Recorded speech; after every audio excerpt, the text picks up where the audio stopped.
What's up, dudes? So today I'm going to bring you through what I would feel are the most common running mistakes that I make, you make, we all make on a constant basis. So by going through these mistakes, we can recognize them and hopefully solve them, and we get better as runners overall. So starting off, one of the most common ones, if not the most common, is holding on to your runners for too long.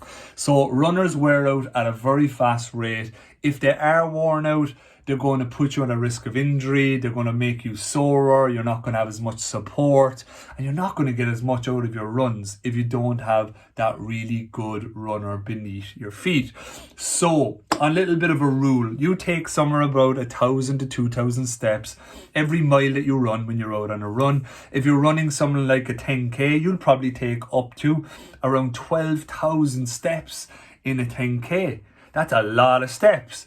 Runners will probably last somewhere around 400 to 550 miles for one pair of runners. Now that's just taking into consideration that you use the runners just for running. Maybe like me, you wear them for your job as well, or you might wear them casually. So that's going to run out even sooner. You need to recognize, even if the colour is beautiful in the runner, that the runner has ran out and it's time to change. You will get more of your running by having that new fresh runner under your feet. So be aware, clock it. After that, we look at doing too much too soon. What do I mean by that? Doing too much too soon is if you're just coming back to running, or you've been away from it for a while, or you're just starting out running, and you're trying to really ramp up the distances way too fast.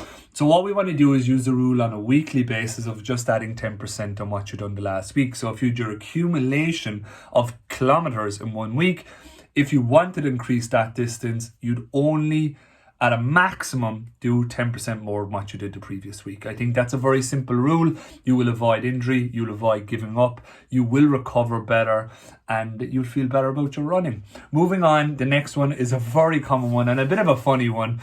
It's your route, it's the direction you go. We all love to do that nice comfortable 5k that we know is exactly 5k from our door and comes back. It's time convenient, we're able to do it, and it's very simple. But if it's on a hard surface all the time, or it's very flat, then we're not challenging ourselves in different ways. The hard surface thing is very important. Mix up your runs. Try to get out on trails. Try to get out on grass. It'll save your legs. It won't sap your legs as much. We're not pounding into that concrete all the time. Plus, if we're running on a flat run down with the water all the time, we're really not experiencing different changes in levels or hills or anything like that. So change your route. Keep it fresh. Mentally, it's good for you as well to see different things while you're out on them runs. Next thing would be, and a very, very important one, is what I would call overstriding. What do I mean by overstriding? Overstriding means you're taking too big of a step, okay? Normally this happens when we are at the end of our runs, coming into the last few kilometers. We're trying to go a little bit faster. We're trying to get it finished because we're very fatigued. And we tend to put the leg out straight in front of us. In other words, my heel is way out in front of my hip.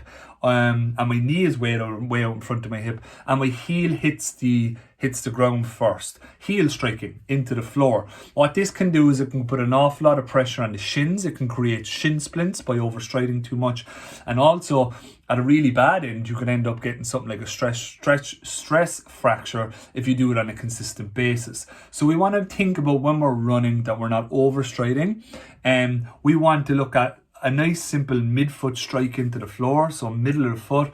And a nice example of that would be if you're running, you're thinking you're running on hot coals. So if you're running on hot coals, that would mean that you are spending the least amount of time possible on the floor, and you're moving your feet quite quickly, mid-foot, while you run. The last and final thing, and the men do this more than the women, sticking to your pacing, okay? This sometimes can be an ego thing, or if you're running in groups, you could tend to run at a pace they run at instead of your own pace. Or if somebody goes past you on the road, you try to pass them back out. This is really, really important. Stick to your own pacing. Even if you are in a race and you see them all shooting off in front of you, the likelihood is a lot of them people that are racing off ahead will absolutely die a death by the time the end of the race comes, and you will pass them out anyway. But we're not doing an awful lot of racing right now. But if you're out just on your general runs, set yourself a goal, set yourself a schedule, stick to that pacing, and use that pacing as you go forward. And again, you can come back to that rule we spoke about earlier of adding 10% each week. You don't need to be at your best today.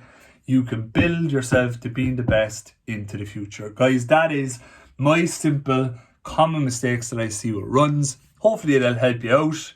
And I'll catch you on the next vid. Cheers, dudes.